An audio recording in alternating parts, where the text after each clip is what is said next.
Welcome back to Unstitched with Rich and Anton. How's it going, everybody? Welcome back to Unstitched. And in today's debate, we're going to talk about our upper jackets. And what do we mean by our jackets? Well, we're going to be talking about blazers. And really, there's two ways we can go with blazers when we're talking about them. We're either going to have a pattern blazer or a solid blazer, which Rich and I both are wearing today. So I'm not going to tip my hand yet, being that both of us have on solid blazers. So we're going to debate this out. Rich, what is your position on solid versus pattern blazers? Yeah, if you want to really get down to it, make me make a decision. I like both, honestly. But if I have to make a decision, I'm going to tip the scale towards solid. And the reason why, the first reason why, I have a couple. The first reason why is because it's just simply easier to match with other things in your closet. And I think it's going to give you more versatility. So that's the reason I would say just start with some solid patterns. Excuse me. I'm already messing up. Start with some solid. I'm going to win. Yeah, right. It's looking like it. Start with some solid blazers because you can match them easier. But also, if you're not good at pattern play, stuff like that, you're a little nervous about that. For the beginner, it's kind of like a starter kit. You know, just go ahead and just start with the blues, the browns, like what we have on the grays, and maybe green and stuff like that. It's going to match everything from tan pants, blue pants, brown pants. It's just real simple, Right. Yeah. So obviously I'm going to go with pattern blazers, but I have a question, right? Yep.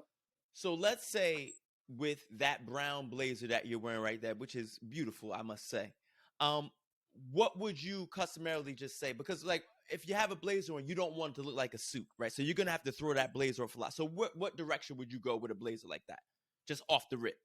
Off the rip, I'm probably going to go with a neutral pant, tan, cream, depending on the season, or even shades of blue.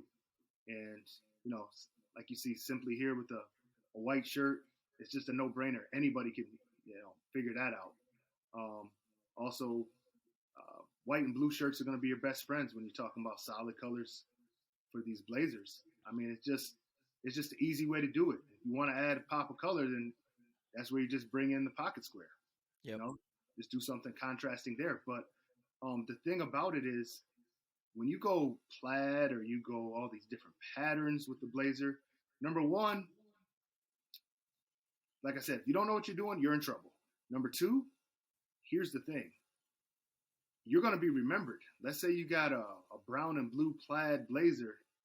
You wear that with a nice pair of jeans, everybody's going to remember that blazer.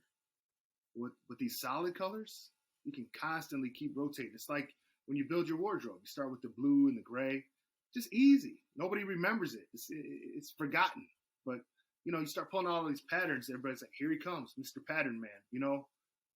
Walking picnic table. It's just too memorable. So I think what you have to do when you're going pattern against solid is that you probably have to have a fairly established wardrobe, right? Yeah. So you can roll those, because like I said, like, we're kind of just talking about it. We're not really, but I love a pattern blazer, even though I'm not wearing one. But like you said, it does stamp a memory in people's, especially if it's just a banging blazer. Like if it's a tough blazer, and you put it together right, it's either you're gonna be remembered for muffing it, or you're gonna be remembered because you really just knocked it out of the park.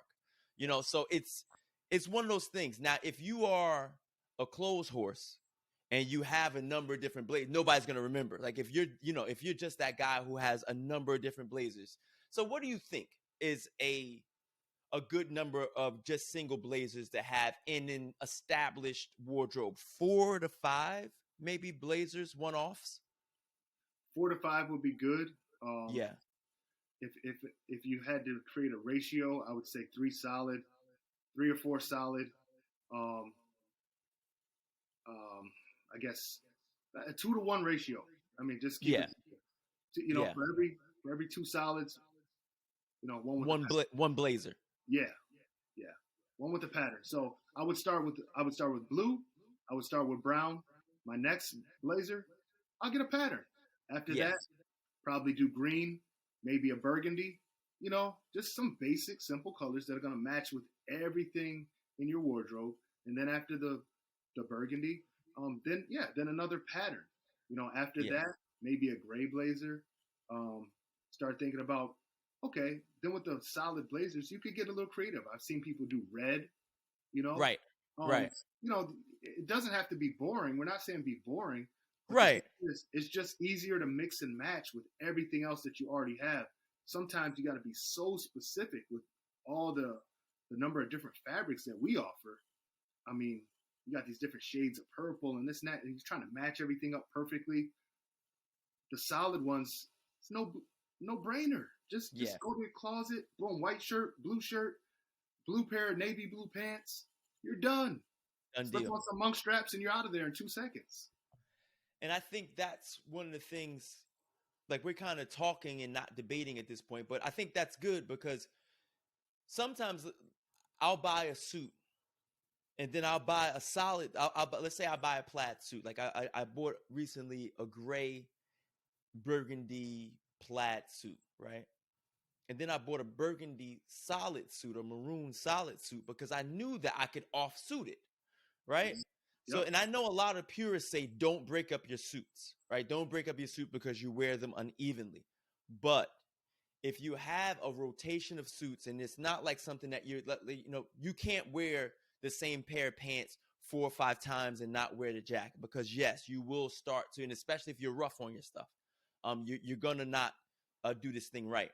But if you're careful with how you break your suits up and you combine them, then you can do it no problem. You can do it no problem. So I know this is going a little long for Unstitched, but I think it's good because we're able to kind of talk about some of the versatility that you can have with your solids and your plaids when it comes to blazers. So if you're out there, you're going to buy 2 suits, I'd buy 2 complementary suits, right? And then this is after you've established a little bit of a wardrobe. You get a nice plaid, suit or something that's patterned, might be a little bit different. And then you buy a complementary suit that's going to pick up some of the main colors in that plaid suit. You got yourself 4 to 8 different looks, just switching up shirts, pants, tops, and bottoms. Would you agree? I totally agree. That's the way I like to do it too. And I'd like to know you guys' thoughts in the comments and give us some feedback. And also let us know, did we go way too long with this Unstitched? That's the $1 million question for this one. It happens sometimes, Rich. This was Unstitched.